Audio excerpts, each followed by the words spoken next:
I got home early. No traffic, no delays. Just quiet steps up the driveway to what I thought was still my house.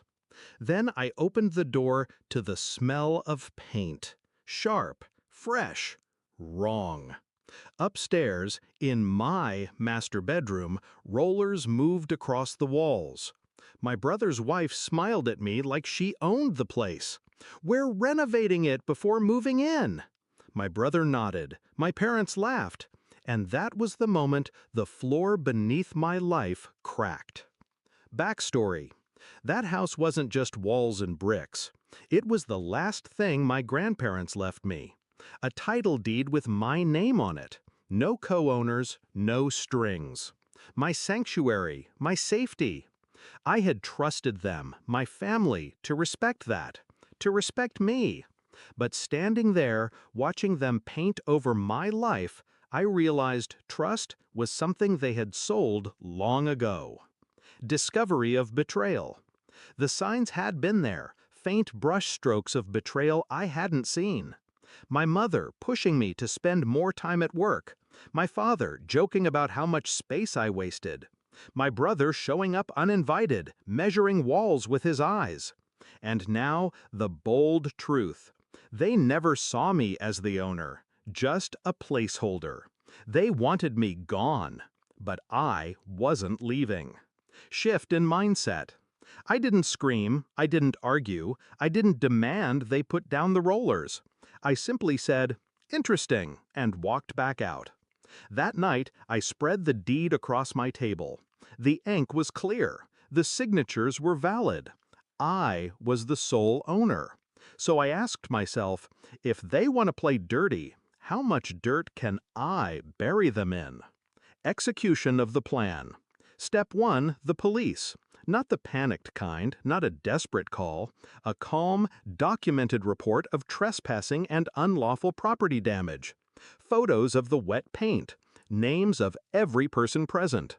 Step 2, the locks. Changed overnight. Receipts kept. Anyone who tried to enter would trip the security system I installed the next morning. Step 3, the paper trail. My lawyer filed an injunction against unauthorized occupancy. Every legal nail hammered quietly, while they still laughed in the comfort of their stolen space. Climax. The next morning the phone rang. My mother's voice was shrill, cutting through the line. "Why did the police come to us? Why did you tell them we were trespassing?" I let the silence drag, the way I always do before a clean strike. "Because you were," I said, my tone flat, final. She sputtered, "We're your family." "No," I corrected, "you're squatters, and squatters get removed." I could almost hear her choking on the weight of her own laughter from yesterday, the same laugh that filled my bedroom as they painted over my walls. Confrontation. When I drove back that evening, their cars were gone. The bedroom was empty, stripped of paint supplies. The walls still smelled of betrayal, but they were mine again. On the porch, my father waited, shoulders stiff. "This isn't right," he muttered. "You embarrassed us." I looked him in the eye, steady. "You embarrassed yourselves. I just showed the world what you are." For once, he had no reply. Resolution.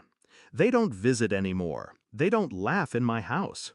They don't measure my walls or dream of repainting my life.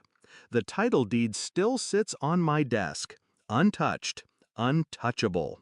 And when people ask why I don't see my family much, I just smile. Because family doesn't drag rollers through your bedroom. Family doesn't laugh while they erase you. And family doesn't regret underestimating you until the police knock on their door. They thought I was weak, disposable. Now they know better. I don't shout, I don't beg. I document, I expose, and I win.